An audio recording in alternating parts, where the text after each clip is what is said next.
ꯅꯨꯡꯁꯤꯕꯤꯗꯨꯅ Manipuri Entertainment Channel ꯕꯨ subscribe ꯑꯃꯁꯨꯡ like ꯇꯧꯕꯤꯔꯝꯃꯨ. ꯇꯥꯕꯤꯔꯤꯕ ꯈ꯭ꯋꯥꯏ ꯄꯨꯝꯅꯃꯛꯄꯨ ꯆꯦꯅꯦꯜ ꯑꯁꯤꯅ ꯉꯁꯤꯁꯨ ꯃꯌꯥꯝꯕꯨ ꯇꯔꯥꯝꯅ ꯑꯣꯛꯆꯔꯤ. ꯃꯍꯧꯁꯥꯒꯨꯝ ꯉꯁꯤꯁꯨ ꯔꯤꯌꯟ ꯐꯣꯔꯦ ꯁ꯭ꯇꯣꯔꯤ ꯑꯅꯧꯕ ꯑꯃꯕꯨ ꯃꯌꯥꯝꯒꯤꯗꯃꯛꯇ ꯄꯨꯗꯨꯅ ꯂꯥꯛꯆꯔꯤ. ꯋꯥꯔꯤ ꯑꯁꯤꯕꯨ ꯂꯥꯟꯊꯣꯛꯆꯔꯛꯄ ꯃꯇꯝꯗ ꯁꯣꯏꯈꯤ ꯂꯥꯟꯈꯤꯕ ꯌꯥꯎꯔꯕꯁꯨ ꯃꯌꯥꯝꯗ ꯉꯥꯛꯄꯤꯅꯕ ꯍꯥꯏꯖꯔꯤ. ꯐꯔꯦ ꯑꯗꯨꯗꯤ ꯃꯌꯥꯝ ꯋꯥꯔꯤꯁꯤ ꯍꯧꯅꯕ ꯇꯧꯖꯔꯒꯦ.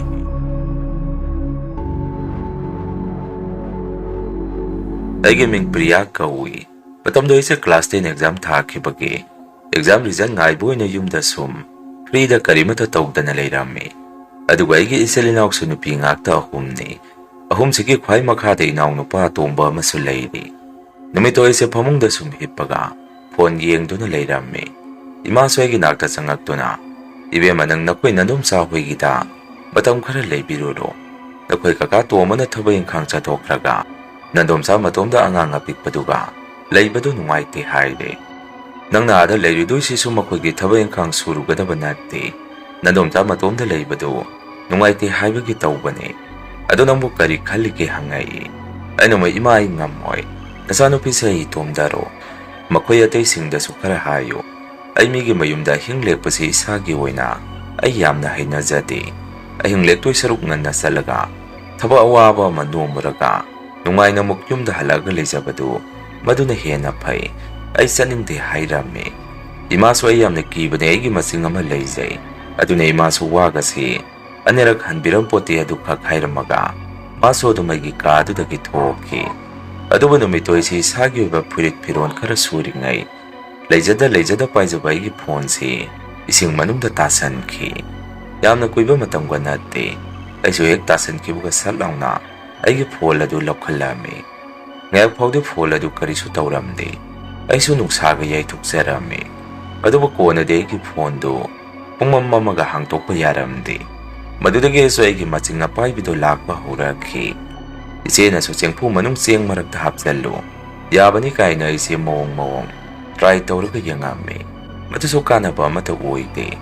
ꯌꯨꯝꯒꯤ ꯃꯤꯗꯁꯨ ꯐꯣꯟ ꯑꯍꯟꯕ ꯑꯃꯠꯇ ꯂꯩꯕꯤꯌꯨ ꯍꯥꯏꯔꯨꯕꯗ "10ꯗꯣ ꯍꯥꯟꯅ ꯄꯥꯁ ꯇꯧꯔꯛꯄ꯭ꯔꯥ ꯌꯦꯡꯈꯤꯒꯦ, ꯑꯗꯨꯒ ꯂꯩꯒꯦ" ꯈꯨꯝꯃꯛꯏ. ꯃꯗꯨꯗꯒꯤ ꯑꯩꯁꯦ ꯋꯥꯈꯜ ꯑꯃ ꯈꯟꯕ ꯍꯧꯔꯝꯃꯤ. ꯑꯩꯈꯣꯏ ꯏꯗꯣꯝꯆꯥ ꯍꯣꯏꯁꯦ ꯄꯩꯁꯥꯗꯤ ꯑꯗꯨꯝ ꯍꯥꯏꯐꯦꯠ ꯄꯥꯏꯕꯅꯤ. ꯆꯥꯎꯅ ꯃꯈꯣꯏꯒꯤ ꯍꯣꯇꯦꯜ ꯑꯃꯁꯨ ꯍꯥꯡꯗꯨꯅ ꯂꯩꯔꯤꯅꯤ. ꯃꯇꯝ ꯈꯔ ꯃꯈꯣꯏꯒꯤꯗ ꯂꯩꯁꯟꯅꯔꯒ ꯐꯣꯟ ꯑꯃ ꯂꯩꯍꯜꯂꯒꯦ, ꯑꯗꯨꯒ ꯑꯩꯒꯤ ꯑꯦꯛꯖꯥꯝ ꯔꯤꯖꯜ ꯍꯥꯏꯗꯣꯔꯛꯄꯒꯤꯗꯨꯗ ꯌꯨꯝꯗ ꯑꯃꯨꯛ ꯍꯜꯂꯛꯑꯒꯦ ꯈꯜꯂꯝꯃꯤ. ꯑꯗꯨꯅ ꯑꯩꯁꯦ ꯏꯃꯥꯒ ꯋꯥꯔꯤ ꯑꯃ ꯁꯥꯟꯅꯔꯝꯃꯤ.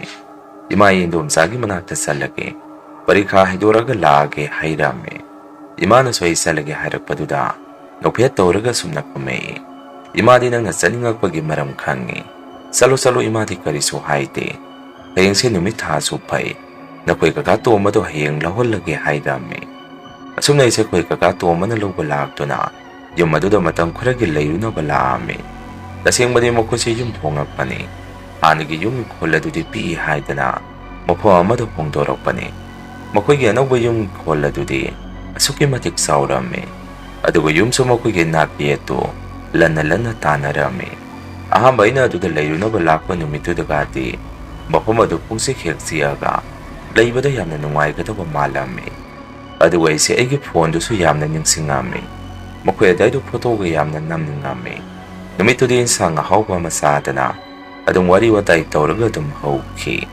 ꯅꯣꯡꯍꯦꯛ ꯉꯥꯟꯕꯒꯗꯤ ꯑꯩꯁꯨ ꯐꯣꯟ ꯂꯩꯇ꯭ꯔꯕꯅꯤꯅ ꯆꯥꯎꯔꯕ ꯌꯨꯝ ꯑꯗꯨ ꯀꯣꯏꯆꯠ ꯆꯠꯂꯒ ꯂꯩꯔꯝꯃꯤ. ꯀꯥ ꯑꯃꯒꯤ ꯃꯅꯨꯡꯗ ꯑꯩꯁꯦ ꯃꯈꯣꯏꯒꯤ ꯋꯥꯜ ꯁ꯭ꯇꯤꯀꯔꯁꯤꯡ ꯑꯗꯨ ꯁꯨꯝ ꯌꯦꯡꯗꯨꯅ ꯂꯩꯔꯤꯉꯩ ꯑꯩꯒꯤ ꯇꯨꯡꯗ ꯃꯤ ꯑꯃ ꯂꯦꯞꯄꯝꯕꯒꯨꯝ ꯇꯧꯔꯝꯃꯤ. ꯃꯗꯨꯗ ꯑꯩꯁꯨ "ꯏꯟꯗꯣꯝꯆꯥ, ꯅꯣꯏꯒꯤꯁꯤ ꯌꯥꯝꯅ ꯐꯖꯩ. ꯀꯔꯤꯒꯤꯅꯣ ꯌꯨꯝꯁꯤꯕꯨ ꯑꯁꯨꯛ ꯆꯥꯎꯅ ꯁꯥꯔꯤꯁꯤꯕꯨ" ꯍꯪꯉꯝꯃꯤ. ꯃꯇꯝ ꯑꯗꯨꯗ ꯀꯅꯥꯃꯠꯇ ꯈꯨꯝꯃꯛꯇꯦ. ꯑꯩꯁꯨ "ꯀꯩꯅꯣꯅꯦ, ꯀꯅꯥꯅꯣꯅꯦ ꯍꯧꯖꯤꯛꯀꯤꯗꯨꯕꯨ" ꯍꯥꯏꯗꯅ ꯌꯦꯡꯊꯣꯔꯛꯄꯗ ꯑꯩꯒꯤ ꯇꯨꯡꯗ ꯀꯅꯥꯁꯨ ꯂꯩꯔꯝꯗꯦ. ꯃꯐꯝ ꯑꯗꯨꯅꯒ ꯈꯔ ꯆꯤꯛꯄꯒ ꯑꯩꯁꯦ ꯏꯁꯥꯗ ꯀꯤꯖꯔꯝꯃꯤ. ꯑꯗꯨꯅ ꯑꯩꯁꯦ ꯃꯈꯥꯗ ꯑꯃꯨꯛ ꯄ꯭ꯔꯞ ꯀꯨꯝꯊꯔꯝꯃꯤ. ꯀꯀꯥ ꯇꯣꯝꯕꯒ ꯏꯟꯗꯣꯝꯆꯥꯒꯁꯨ ꯃꯈꯣꯏꯁꯦ ꯃꯈꯥꯗ ꯂꯣꯏꯅ ꯂꯩꯔꯝꯃꯤ. ꯑꯉꯥꯡꯗꯨꯁꯨ ꯑꯗꯨꯝ ꯄꯤꯛꯏ. ꯑꯗꯨꯅ ꯑꯩꯒꯤ ꯋꯥꯈꯟꯗ ꯍꯧꯖꯤꯛꯋꯥꯏꯒꯤꯗꯨ ꯋꯥꯈꯟꯗ ꯀꯔꯤꯅꯣꯝ ꯏꯇꯧ ꯇꯧꯔꯝꯃꯤ. ꯑꯩꯈꯣꯏ ꯀꯀꯥꯗꯨꯁꯨ ꯅꯣꯡꯍꯦꯛ ꯉꯥꯟꯕꯒ ꯕ꯭ꯔꯦꯛꯐꯥꯁꯠ ꯇꯧꯔꯒ ꯒꯥꯔꯤ ꯊꯧꯗꯣꯛꯇꯨꯅ ꯃꯥꯒꯤ ꯊꯕꯛꯇꯣ ꯑꯗꯨꯝ ꯆꯠꯈꯤ. ꯆꯥꯎꯔꯕ ꯌꯨꯝ ꯑꯗꯨꯗ ꯂꯩꯍꯧꯗꯣꯏꯁꯤ ꯏꯟꯗꯣꯝꯆꯥꯅꯦ, ꯑꯩꯅꯦ, ꯑꯄꯤꯛꯄ ꯑꯉꯥꯡ ꯑꯗꯨꯒ ꯑꯩꯈꯣꯏ ꯑꯍꯨꯝ ꯈꯛꯇꯅꯤ. ꯑꯩꯁꯨ ꯃꯈꯣꯏꯒꯤ ꯇꯤꯚꯤꯗꯣ ꯑꯉꯥꯡꯗꯨꯒ ꯌꯦꯡꯃꯤꯟꯅꯔꯒ ꯂꯩꯔꯝꯃꯤ. ꯃꯇꯝ ꯑꯗꯨꯗ ꯃꯈꯣꯏ ꯊꯣꯡꯒꯥꯜꯂꯣꯝꯗ ꯀꯅꯥꯒꯨꯝꯕ ꯑꯃ ꯂꯥꯛꯄꯒꯤ ꯃꯑꯣꯡꯗ ꯒꯦꯠꯇꯨ ꯀꯣꯛ ꯊꯤꯜꯂꯛꯄ ꯃꯈꯣꯜ ꯑꯃ ꯇꯥꯔꯝꯃꯤ. Indomsanasu Priya nang amukta hangdokpiruso kanano amukta hanguso hairei aisu maduda hathu to prap thungan gate lomda senthoame aduga gate to hangthuba matamda ahal hanubi ma mokhang konduna lepaga leirame ahal adu ubada isu khange khangame ahal hanubi adugi mamit nama mati ngawdong thungbadong na pungau hek ngawi aina so ahal aduda abo kana unabi gadabano hangame maduda ahal hanubi do indomsa wigi yum mathak adomda mamitu na munna yengaga leirame aduga wa matang hangdana aigi sase taklaw nga ilamaga manungda prap sangki aiso hanubi adugi mo mataw aduda kaino ne masigi hanubi sibo makok bera leiba zara asum na isa hathu ato aina muk mamang thana sengkhalaga indomsa gi mangakta sangaga indomsa da sumna hairame indomsa mapanda hanubi masanga haure aina de kanano hangbane adu karimada khumde amukta thoro masaktu so hek yengbada kise law indomsa hairame indomsa na mukkanano ne piriya nangna hairiba ahladubo asaida leiba ahansing oiramni haidana indomsa ga prap mapanda thorakpada ahaladu muk leiramde pungalumda thoga muk yengubada so ahaladu sakraba khangde leiramde maduda ina indomsa kaino sakraba mali tu asai paudi sanga horabane adu kamaina muk thokriba jano maidu indomsa hoigi yum mathak thangbaromda karino ma leibage mongda munna yengami hairame indomsa na mo adudi kaigi oiriba jano ne jango se sasaramani haidana manungda kwese muk sangaki aisu mo angang adugo TV yengduna leiminarame ngaki matung angang do TV romdagi mamaidu leithoraga make yamarumda olga kapkhalaki aisu maduda kaidoraba jano haidana kaidorage abema haidana manu onthori ba mapa dumde yengthubada ngasai ahal hanubido sabyungna lepaga angang aduga aigada munna yengaga leirame aisu madu urakpadagi pukhange khangkidana ima haidana angang du pammaga indomsa gi manakta kanna chensalame indomsa na supriya kaidorage haidana aigi nakta chensalai madudaine indomsa hanubido ka manungda lehore hairame indomsa na su kaino ne madi kamaina sangi ba haidana akhoi puna mafam aduda sangaga yenguba matamda ahal hanubido adumak sapingna lepaga leirame hanubido ubada indomsa su masada pukhange khangame kanano nang kamaina sida sangi inu hangame hanubi adu su mamit na mangawdong thungbaduga ikoi koina dum yengduna lei aduga sumna hairei aigi sunupa ama noigi sida hekta sangki aina sangunu yade ajuwaida saida leirambane amuk raida sakrage haidana matak thangbaromda muk kakhatkige tawrame indomsa na muk kaino bo karaidagi sunupano kanano nang mo sida kaidoba sangi no hangame ahladu wangangdi indomsa gi yum mathakki ta domda muk kakhatki indomsa na soingwanda mo priya kanano me sibo kamaina sangi no aidi wonthong na tankreda akhoi kakada pholam ta tawge nang sida leiram mo haire aiso kijadana dum indomsa gi matung queen inarame kakasu matang sana thungandagi gari thaujalaki aina su indomsa kakala e hairame kakasu khoi gi nakta prap sangaktuna sak chana robo na khoibu hangai maduda indomsa na kakada karaidagi no so khangde ahal hanubi ma sangaga asaide yum masida nairaga leire akhoi de kijabada karino matawre masunu pa thiba laini haidana ka manung masida khochang sangaga mathaki karumda kakhat khre hairame kakana muk kaino ne hairidubo karaidai ahano ne ngai kuse ai yenguge haidana kakana mathata kakhat ke tawringai ahal hanubido mukum tharakhi aduga machinda murung solaga galomda tumina thoki kakana so oine kaidoba changakpanu hangame hanubido wa mata khumde murung solaga dum thoki ona kakana khoida sumna hairei asaida leiba ahan oirangbane koksu khara bera leiba mali ado kamaina sanga mino hangakhi aina muk kaka thongdoina hangbane ado mado gonggung sangsan khre asu indomsa ko ba sanguraga thorakpada amuk mafam aduda leiramde aduga abemaga TV yengingai akhoida mune yengaga leiramine hairame kakana muk nangna manungda sangingai sangamane karisu ora moisa pakat kanu wakan khara suwairaba ahan mali hairei kakala padigi khuse kiba se khara pharame numida wanam tasalakpadigi aisi makhoi yum mathak second floor aduda karga dagi koibudu sum yengaga leirame Sumam salakpadagi inomsagi manakta sangugi haidana ai samai sina maikay amarom da onthuobada Hanubido laptang na labuk matay amada lepaga yumlom da munna lepaga masi yengaga leirame ai sumana adum na munna yengambaduda isada kijadana makada hatu do kumtharame inomsagi manakta sangaga inomsang asagi Hanubido labuk lom da lepaga lehubo ui aina hujik mathakta leiringai ado magido yumlom sida adum munna yengaga leire karigi oiribajano aide kibo sum kisele hairame inomsana mo kaino haisibo karai wai mapado na lehuribo hangai aina mo aso makharom thangba awang thangba labuk lom dani ado inomsa sai chimi so kya tade kajawagi asai de khol leiru reno mi khara taba jaga amata leiru yadro hangame inomsana mo priya aina tawbana te na khoi kakana akwai hana leramba jaga do dudi mi yamna chinbatuda sumaina tawbo mafam si ma yamna pami hai mana loina tawbo ngaktani ado madi yumda so kya leite Musata sadli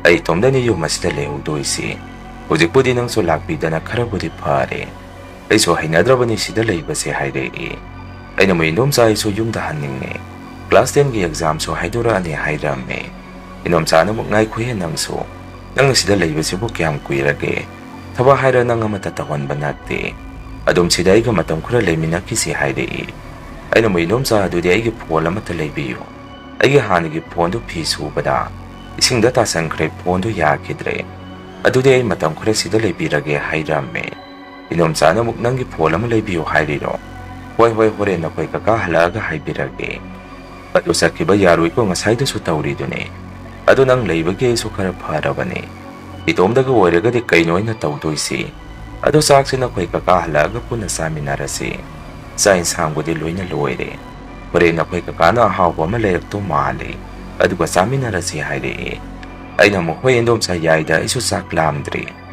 asum na wari watay karasanaramaga indom saga ang hangapik paduga akoy yung sa TV yeng duna kakahalak pang ngayrame TV yeng ngay duda sumatake karumda ang masama ko chensielaga sana bagi moongda indom saga iga na makuwala matarame maduda indom sana priya Karino sidi kanano mataki kada leirisibo hangai aina mo khangdi indomsa mi amadi leibadong na tawi natraga ngasai gi Hanubido madu oiriba saro hangame inomsa na mukyar henang so dumain hairakano tuga se kyaw songai ado ibani busangaga yengu siro haire aina mo inomsa ay ngamaru kizai idadum leise kakalaga yengse hairame dumaina sumahaina ringai abi magi plastic bolama makhada lang tharakhi aduga abi magi sanapo singado koilang langba haurakhi patodo do inomsaga kwisu TV yangambado pupuk hawanarame aduga kwese kamagi manunda sensalami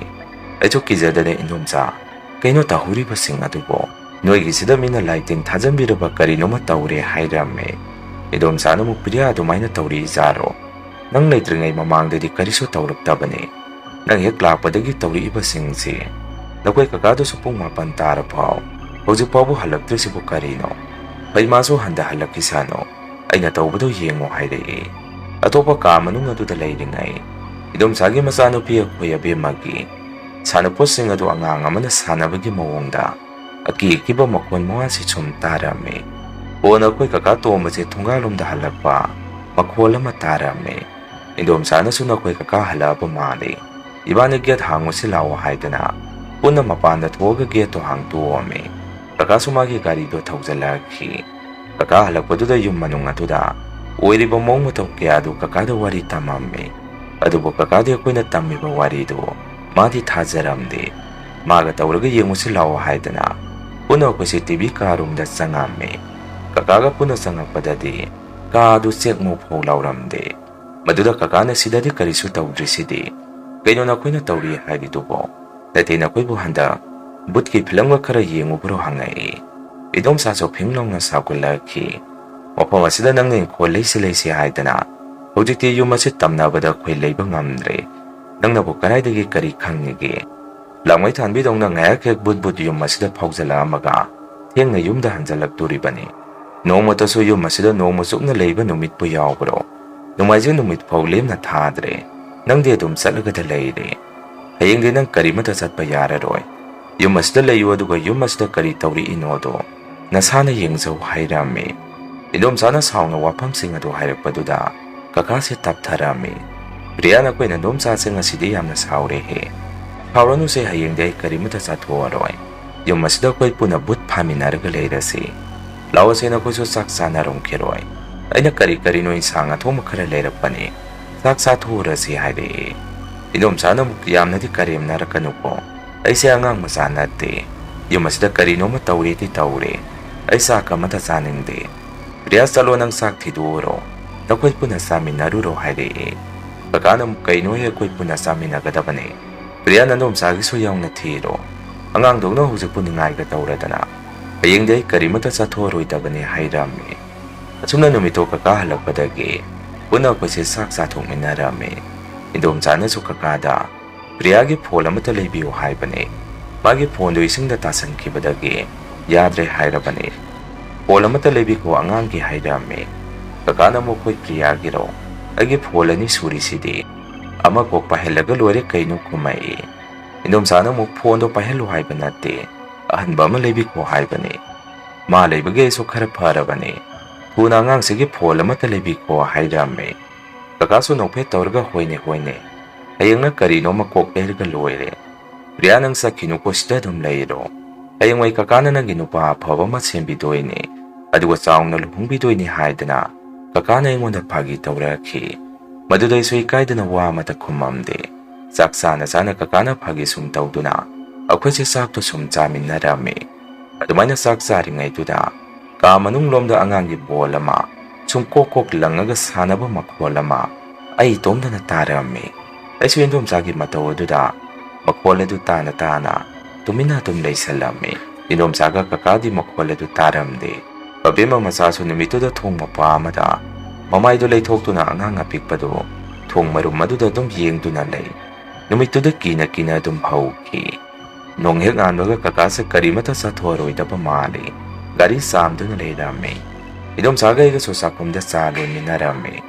Adumay na kwesa lay ringay thungan gelonda. Miyama lakpagi koko geto tilaki. Handakti matu kakano ay natuwaga. Get ado hangtuwami. Lamay ba miyoy ado so hanubi do ay rami. Hanubi ado na kakada sumnahay rami. Aygi sunupasi nga nga tire na kwegi yung masida. Sang kino yadre hekta sangki. Ay mukta sangaga kautu kiki hayri. Kakaso hanubi ado giwapa maduda. Masada pungak hek nga ami. Kaino abok sida di anganga mata sa ngamdre. Aboki suhay sa bukaramba angang nune hangame. Hanubi ado na mo, na ko'y nang ubang amoy ay gisudi. Mabok ay tanang ugadabane. Tuwa sida ay sangak pasida na ko'y giyong manunga sida. Amok sensan kre. Hantuwa ay amok tasang ukigihada na. Kakado ilaga hanubi ado. Yung madudagong sangsan ki. Inom saga ay ganaso. Hanubi ado na sangsalak padu urame. Ado na iba ni soprapa mapanda sentorame. Kung indom sa so sauning mura pamali. Hanubi ito na sang salagpadula. Sang bayaroy hayda na talami. Kaya nomigi mayum na pusang na sang isibo. Yumasige mapusi ako ini. Yumasida hita kusilak sitaw bayabro. Ahan ng karay dino na sana sulaytro. Sakro na yung tatalami. Hanubi ito indom sana dum nangango paduda. Mamito na kanay yung aki. Aduga sum na hayda Napayagi suno pa sa saura agadi. Yumasida na ko'y laybang amoy. Ay na mabot tanto pilisin na ko'y gidi apabani. Nubi masasato ay sangge. Yung masdahan to sa luhay na. Idom saga mugnarami. Adom na halahan nubi idom idom saga. Mugna ba hurok pa duda kakaso sangag to na kamto ame. Matama duda angag pa ni idom saga igana sakong dalo lamba. Sa dukong kang hay na makada takiba. Makwala makoy na taraki. Idom sana supriya. Karina huzikido angag dumapanda putoro. Karino yengo so haide. Ay so kina sakong madom da sanga gayang ame. Matamado daw ako na lolang basado. Makada hiduo galay rame. Aduga abema masaso. Magi hani galay pamado da lay ramde. Baka na iso kakada. Baka abema masado lay ramdre hay rame. Maduda kakaso lay ram ni da isang akihayda na. Kakagay ga pititi bada. Yung madugi second floor ka magimatay da. Ang nga dumatom da sanar galay rame. Handagti kakaso matawa da. Masada karigumba ang agpagkarap po ame. Ay ngonda so kayo priya ang hanga sibo. Siyong nasa panganggadro. Kamaina madi matomda sida karami bahangai. Aina mukato makhangde aisu. Kasaidi makhada sanaraga laihobani hairame. Kakana mohoise adu phare. Angang se makhada putharo. Nadom saga hanubiduga mukhanaramani. Ay amukta khamtu kige haidana. Kakadi prapra makhada kumthaki. Aisu abema masadu makhada putharake haidana. Angang adu pangkhalubada abema masasi. Khulum mama taurame. Magi tungda karigumba mana yanarakpadawna. Aise angang adu pangphatpa ngamamde. Adumainaga amuk tawsalakpadudai su kizarakpadagi. Indom sasi amuk kaurame. Aina indom sa hek kaurakpaduda. Khangta hek thadorakpadawna angangdu. Khangyang hek yang thoraki. Aisu abema masadu pamaga. Prapra makhada kumtharaki. Matamaduda hanubi edugi masanu para khangde. Nupa ama makhada leirame.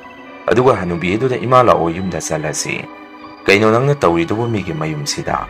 Lao salasi haiduna nupa aduna. Hanubido puraga sadki. Ayuk aduda pura kumhay amane yum aduda oiriba matausi. Kakana su hanubi edu sakraga. Akweda sumna haidai. Rojiki nupa do ahaladugi masanu pa oibazaro. Aina mukta ngaibiko ahalasi kadai denu hangbada. Nupa aduna karimata kumamde. Mawang amane makuya saisi haidame. Indom sana muksida tanabadang na tawkiba natro. Aina di mapamasa lakmanli. Laygum si haiba natro haidame. Kakana mukhoy sa yari si nang nasumba ngagtani. Priya nga si di koirusi. Nangi pondo so hore layra si haidai. Aduwa di yung maduda oiriba mong matawa duda. Makoy na po labige kaido harawramde. Ay di yung dayam na saningami. Aduwa makoy da so halage haiba si. Ay si haiba ngamamde. Numito indom saga kakaga koy si. Mamada koy ba salame. Ay na so indom sa di indom sa. Masaya be masi kuwa kama. Anggat pagangamde. Aduwa nga say na koy na hanubi aduga. Kan na mukna ringay angang si mataki kada. Kamay na sangamino kang dilerame. Indom sa ano mukpiriya. Ay so na koy kakana harapadigi kange. Hanubi do ibani noong maday da salaga. Kanagi imong nodo hangtu si hayrei. Aduga numito kakay indom sa na igi pola masulay birame. Aduga koy siya mukyum da halarame. Koy na halagpado da tunggaan da hanubi adu. Lepaga koy lako upaduda. Bongo nga muksatki. Aduga yung manong atuda. Sangak pada bibanggi sana po singado. Mapam sana loy sa lambado. Loy na sakay ragalay rame. Aduga nga gi mapimaruan singado so. Makada tata adu na loy na lay rame. Inom sa sumong matawa duda. Wa matangang da na makada bumlang na pamdaki. Aduga kaino hudik tawdoy si buhay rame. Kakana mo kaino madugi ahal hanubi dubo. Ay asagi midahangge. Mado kalay da ginuhay da na. Mana yumas da kari-kari no taksali si buhay rame. Nong hengan bagay ki class 10 ki exam results so out away ki. Maduday di pass taw kira fail way gara. Ay di yam na haraw rame. Parikado haidore pao tabada. Malam di ay di yung dasat ki dora bane. Exam ado haidora agadi. Daw sinazo exam do fail way rame. Ay si yaw rakide. Adway ragas way sinumito. Indom sa kakada ay yung dasalage. Exam so haidore kara lay raga mukla ke hay rame. Ay nadum na hay baduda. Kakadi karimata hay zade. Huwag saluso kumay. Adway indom sa di pinglaw na sawgalaki. Kaidoge hari no nang nahuzig yung dahalaga. Exam so fail way de. Noy si so wakal yaw de. Isegi masani hay na luna daw bane. Nanggi ba ko'y nakariwalan ge. Adu pazana ay nahay de. Matam ko na sida lay ko. Yung masi mong malila matadre. Itom na lay ba doon ngay ti hay na. Adu paresak pro nga sida ge. Isa linaw ka naman takong nararoy hay na. Indom sa siyam na sawrame. Ay so dong kangi indom sa na sawri ba do. Masa yung mas da uri ba mong mataw sida. Ay yung muksakra ni hay ba do da. Nungay tabagi hay zari ni hay ba si. Daw-daw ay so sumay na pong sida. Yung nadriba tawdo kaya si. Noong manomagi so mapamasda tingnarak padagi. Kida na iso yung dahan ngami. Maduna tragade iso matangkoy na laybiba yabani. Ay salaga hay ba do di indom sa so. Isaw sa pungang dalag nga kapukap ta kapame. Ay so indom sa matawa do da. Nungay raktaba mapuwame. Kakana so yung munda priya. Nang sauno ko na indom sana hay risi. Ado nang hayang yung datinbiyo hay riro hay rei. Ay so indom sa mong matawa do da. Sumnungay raktaba ko na wakala makanta do na. Kakada kakay yung datsalaroy ki. Matong kara sida dum layragi. Kara layragi na salagi hay rame. Kakana mo Asengba ni priya. ꯑꯁ ꯑꯩꯁꯨ ꯈꯪꯗ꯭ꯔꯦ ꯍꯟꯗꯛ ꯃꯔꯛ ꯇꯧꯔꯤꯕ ꯃꯑꯣꯡ ꯃꯇꯧꯁꯤ ꯌꯨꯝ ꯑꯁꯤꯁꯨ ꯑꯁꯨꯛ ꯆꯥꯎꯅ ꯁꯥꯖꯜꯂꯨꯔꯒ ꯅꯪ ꯀꯀꯥꯁꯨ ꯀꯩꯗꯧꯗꯣꯏꯅꯣ ꯈꯪꯗ꯭ꯔꯦ ꯍꯥꯏꯔꯛꯏ꯫ ꯀꯣꯟꯅ ꯏꯟꯗꯣꯝꯆꯥꯁꯨ ꯑꯩ ꯂꯩꯔꯅꯤ ꯍꯥꯏꯕꯗꯨꯗ ꯃꯥꯁꯨ ꯍꯔꯥꯎꯖꯔꯝꯃꯤ꯫ ꯑꯗꯨꯒ ꯑꯩꯉꯣꯟꯗ ꯄ꯭ꯔꯤꯌꯥ ꯅꯪ ꯁꯥꯎꯅꯨꯀꯣ ꯏꯟꯗꯣꯝꯆꯥꯅ ꯉꯁꯥꯏ ꯈꯔ ꯉꯥꯡꯈꯤꯕꯗꯣ ꯑꯩꯁꯨ ꯌꯨꯝ ꯑꯁꯤꯗ ꯀꯨꯏꯅ ꯂꯩꯔꯔꯣꯏ ꯅꯈꯣꯏ ꯀꯀꯥꯁꯦ ꯁꯤꯗ ꯊꯝꯕꯤꯔꯝꯃꯒꯦ ꯑꯩꯁꯨ ꯑꯉꯥꯡ ꯑꯁꯤ ꯄꯨꯔꯒ ꯆꯠꯈ꯭ꯔꯅꯤ ꯍꯥꯏꯔꯛꯏ꯫ ꯃꯗꯨꯗ ꯑꯩꯅꯕꯨ ꯏꯟꯗꯣꯝꯆꯥ ꯑꯩꯗꯤ ꯀꯔꯤꯁꯨ ꯈꯟꯗꯦꯗ ꯑꯗꯨ ꯀꯀꯥꯗꯁꯨ ꯄꯨꯡꯇꯥꯏꯗ ꯇꯥꯏꯅꯕꯤꯔꯨꯔꯅꯨ ꯀꯀꯥꯁꯨ ꯈꯪꯖꯕ ꯅꯠꯆꯗꯦ ꯅꯠꯇ꯭ꯔꯒ ꯏꯟꯗꯣꯝꯆꯥ ꯅꯈꯣꯏ ꯃꯥꯏꯕ ꯃꯥꯏꯕꯤ ꯈꯪꯅꯕ ꯂꯩꯇ꯭ꯔꯣ ꯌꯨꯝꯁꯦ ꯑꯃꯨꯛꯇ ꯂꯥꯏ ꯈꯨꯔꯝ ꯊꯣꯛꯍꯟꯁꯤꯗꯅ ꯍꯥꯏꯔꯝꯃꯤ꯫ ꯏꯟꯗꯣꯝꯆꯥꯅ ꯑꯃꯨꯛ ꯍꯣꯏ ꯄ꯭ꯔꯤꯌꯥ ꯑꯩꯁꯨ ꯈꯟꯗꯕ ꯅꯠꯇꯦ ꯃꯗꯨ ꯅꯈꯣꯏ ꯀꯀꯥꯒ ꯑꯃꯨꯛꯇ ꯇꯥꯟꯅꯔꯛꯈꯤꯒꯦ ꯍꯥꯏꯔꯝꯃꯤ꯫ ꯃꯇꯧ ꯑꯁꯨꯝꯅ ꯍꯅꯨꯕꯤ ꯅꯨꯄꯤ ꯑꯗꯨꯁꯨ ꯃꯇꯝ ꯆꯨꯞꯄꯗ ꯑꯩꯈꯣꯏꯒꯤ ꯏꯪꯈꯣꯜꯒꯤ ꯋꯥꯡꯃꯗ ꯑꯗꯨꯝ ꯆꯞ ꯆꯞ ꯌꯨꯡꯅ ꯂꯦꯞꯄꯒ ꯌꯨꯝ ꯑꯁꯤꯗ ꯑꯗꯨꯝ ꯌꯦꯡꯉꯒ ꯁꯪꯗꯨꯅ ꯂꯩꯔꯝꯃꯤ꯫ ꯃꯆꯥꯅꯨꯄꯥꯔꯁꯨ ꯈꯪꯗꯦ ꯃꯔꯛ ꯃꯔꯛꯇ ꯅꯨꯄꯥ ꯑꯃꯅꯁꯨ ꯍꯅꯨꯕꯤꯗꯨ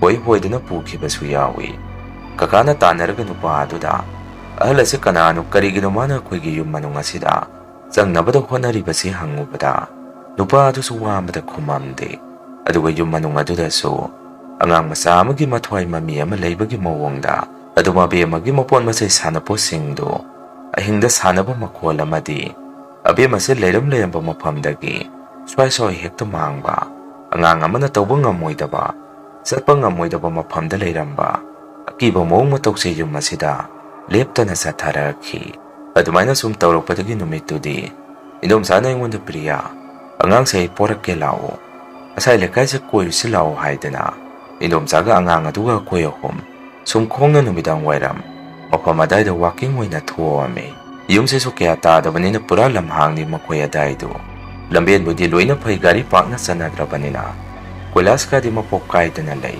ꯑꯃꯨꯛꯇꯪ ꯊꯥꯈꯤꯕꯗꯒꯤ꯫ ꯑꯗꯨꯃꯥꯏꯅ ꯅꯨꯃꯤꯗꯥꯡ ꯋꯥꯏꯔꯝ ꯑꯗꯨꯗ ꯁꯨꯝ ꯈꯣꯡꯅ ꯊꯣꯔꯛꯇꯨꯅ ꯏꯟꯁꯥꯡ ꯅꯥꯄꯤ ꯌꯣꯜꯂꯝꯕꯤ ꯅꯨꯄꯤ ꯑꯃꯗ ꯏꯟꯗꯣꯝꯆꯥꯅ ꯏꯟꯁꯥꯡ ꯈꯔ ꯂꯩꯁꯟꯅꯔꯒ ꯍꯅꯨꯕꯤ ꯑꯗꯨꯒꯤ ꯃꯇꯥꯡꯗ ꯋꯥ ꯈꯔ ꯍꯪꯉꯝꯃꯤ꯫ ꯃꯗꯨꯗ ꯏꯟꯁꯥꯡ ꯌꯣꯟꯕꯤ ꯅꯨꯄꯤ ꯑꯗꯨꯅ ꯑꯁꯨꯝꯅ ꯍꯥꯏꯔꯛꯏ ꯃꯗꯨꯒꯤ ꯑꯍꯜ ꯍꯅꯨꯕꯤꯗꯣ ꯃꯀꯣꯛ ꯕꯦꯔꯥ ꯈꯔ ꯂꯩꯔꯕꯅꯤ ꯃꯁꯨ ꯅꯨꯄꯥ ꯑꯃ ꯂꯩꯔꯝꯃꯤ ꯃꯆꯥꯅꯨꯄꯥꯒꯤ ꯑꯗꯨ ꯏꯁꯤꯡꯗ ꯇꯥꯔꯒ ꯁꯤꯈ꯭ꯔꯦ꯫ ꯑꯗꯨꯗꯒꯤ ꯍꯅꯨꯕꯤꯗꯣ ꯉꯥꯎꯆꯠꯅꯔꯒ ꯃꯃꯤꯠꯇ ꯄꯨꯈ꯭ꯔꯤ ꯃꯄꯥꯜ ꯑꯗꯨꯗ ꯂꯩꯈꯤꯗꯕ ꯃꯆꯥꯅꯨꯄꯥꯗꯨ ꯂꯩ ꯍꯥꯏꯗꯅ ꯋꯥꯔꯤ ꯑꯗꯨꯝ ꯇꯧꯔꯒ ꯂꯩꯔꯕꯅꯤ꯫ ꯑꯍꯜ ꯍꯅꯨꯕꯤꯗꯣ ꯃꯇꯝ ꯑꯗꯨꯗ ꯌꯥꯝꯅ ꯐꯠꯇꯦ ꯂꯥꯏ ꯁꯥꯟꯅꯔꯝꯃꯤ꯫ ꯃꯥꯅꯁꯨ ꯃꯤꯒꯤ ꯃꯥꯡ ꯇꯥꯡꯅꯕ ꯇꯧꯕꯗꯨꯗ ꯀꯣꯟꯅꯗꯤ ꯃꯁꯨ ꯅꯨꯄꯥꯗꯨ ꯂꯥꯏꯅ ꯂꯧꯁꯟꯈ꯭ꯔꯦꯗꯅ ꯃꯁꯨ ꯅꯨꯄꯥꯗꯨꯅ ꯇꯥꯔꯒ ꯁꯤꯈꯤꯕ ꯂꯧꯕꯨꯛ ꯃꯌꯥꯒꯤ ꯄꯨꯈ꯭ꯔꯤ ꯑꯗꯨꯁꯨ ꯍꯧꯖꯤꯛꯇꯤ ꯌꯨꯝ ꯑꯃ ꯆꯥꯎꯅ ꯁꯥꯔꯒ ꯃꯤ ꯈꯨꯡꯉꯛꯇꯨꯅ ꯂꯩꯁꯟꯈ꯭ꯔꯕꯅꯤ꯫ ꯑꯗꯨꯗ ꯍꯅꯨꯕꯤ ꯑꯍꯜ ꯑꯗꯨ ꯃꯤꯒꯤ ꯃꯌꯨꯝ ꯑꯗꯨꯗ ꯂꯩꯈꯤꯗ꯭ꯔꯕ ꯃꯆꯥꯅꯨꯄꯥꯗꯨ ꯆꯪꯈ꯭ꯔꯦ ꯍꯥꯏꯗꯅ ꯀꯣꯏꯆꯪ ꯆꯪꯉꯒ ꯂꯩꯔꯦ ꯍꯥꯏꯗꯅ ꯄꯥꯎ ꯑꯃ ꯇꯥꯏ ꯑꯗꯨ ꯅꯈꯣꯏꯗꯤ